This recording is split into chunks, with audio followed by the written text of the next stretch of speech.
Let's say that you bought it at $100,000, and let's say that you are a married couple. So if you bought it at 100 and you sell it for 500, you would be excluded up to 500,000, which means you could sell it for 600,000 and not pay any capital gains.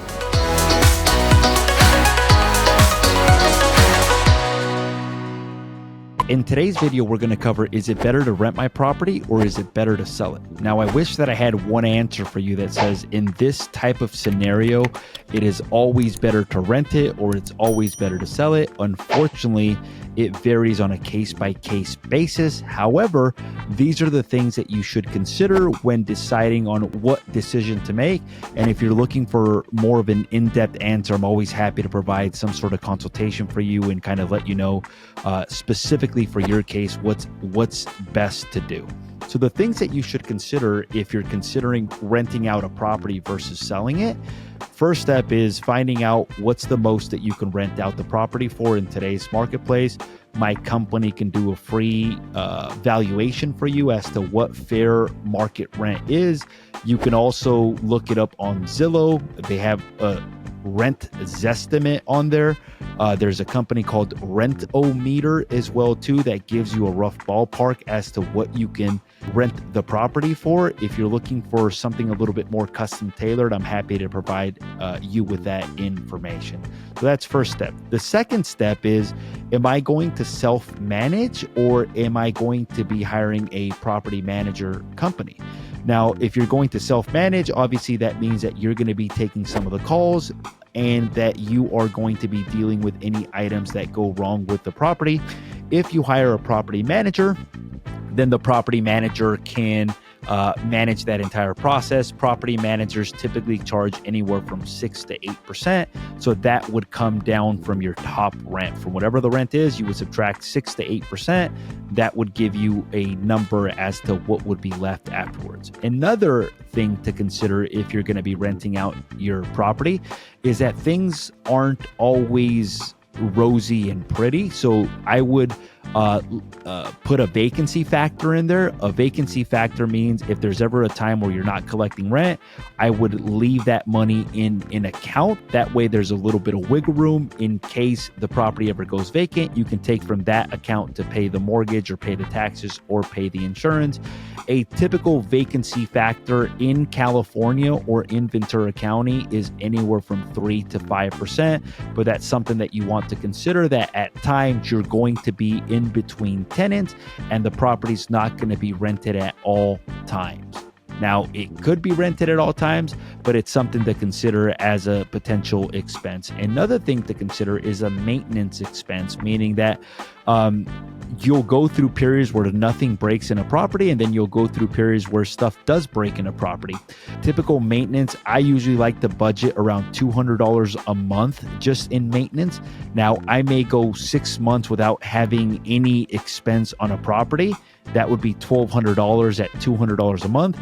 But at month number 6, I may need to fix a leaky faucet or a plumbing issue or my AC or something like that. The $1,200 could go in that case. So it's always good to budget some sort of maintenance factor into the property. So what you do if you're considering renting out the property is you take out what your gross rent is, you take out a vacancy factor, you take out a maintenance factor as well too, you take out the property management, you take out any taxes that you pay on a yearly basis, you make it monthly, you subtract any insurance, and then if you still have a mortgage, and then that gives you your net number as to what you can do. Now, what I like to do in these situations is I'll take a look at the net number. Like, let's say the net number is $1,000 a month. And then I'll take a look at a different analysis. The different analysis, how much is the property worth at the present moment? And then how much do I have in equity? So this analysis will be how much can you sell the property in as-is condition? And then how much equity do I have? So let's say that you can sell the property for $500,000, which is a very low number, but let's say that's the number. Let's say that you owe $100,000 in mortgages. that would mean that you have $400,000 in outstanding loans on the property. So what I like to do is I like to divide the net monthly cash flow, the bottom line that I'm receiving in rent, by the amount that I have in equity.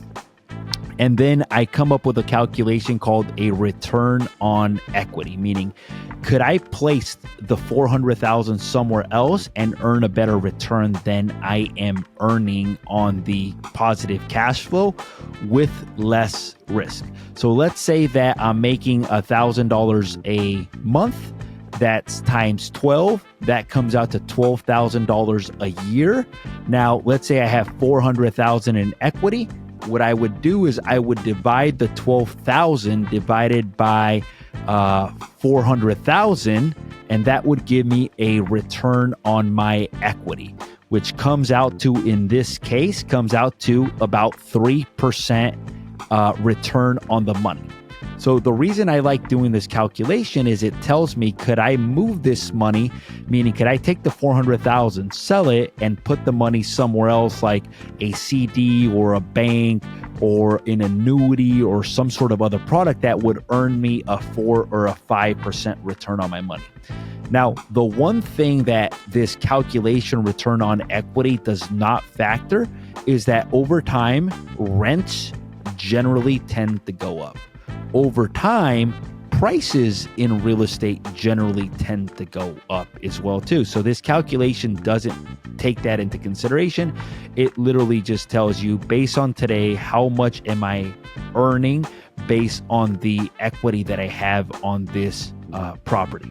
Now, if you are going to be renting out the property and you're not sure if you're going to be renting out long-term or short-term, one thing to consider is that if you're going to rent out the property and you rent it out for more than 3 years, then after 3 years, the property becomes an investment property. Now, if you sell it before a 3-year mark, as an individual, you're excluded up to $250,000, meaning in terms of capital gains, you're excluded $250,000 of no gains and up to $500,000 as a married spouse. So let's go back to our example of selling the property at $500,000 and you owe $100,000. Let's say that you bought it at $100,000, and let's say that you are a married couple. So if you bought it at $100 and you sell it for $500, you would be excluded up to $500,000, which means you could sell it for $600,000 and not pay any capital gains. Now, if you turn this property into a rental property and you rent it out for more than 3 years, then after 3 years, you would have gains on the property. So let's say that the property in 6 years goes up from $500,000 to $600,000.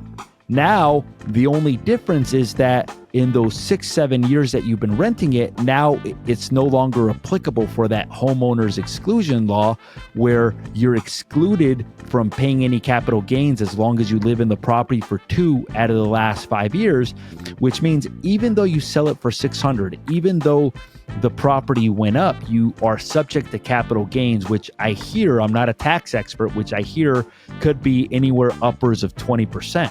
So you rented it out for 6 years. The property went up in value to $600,000.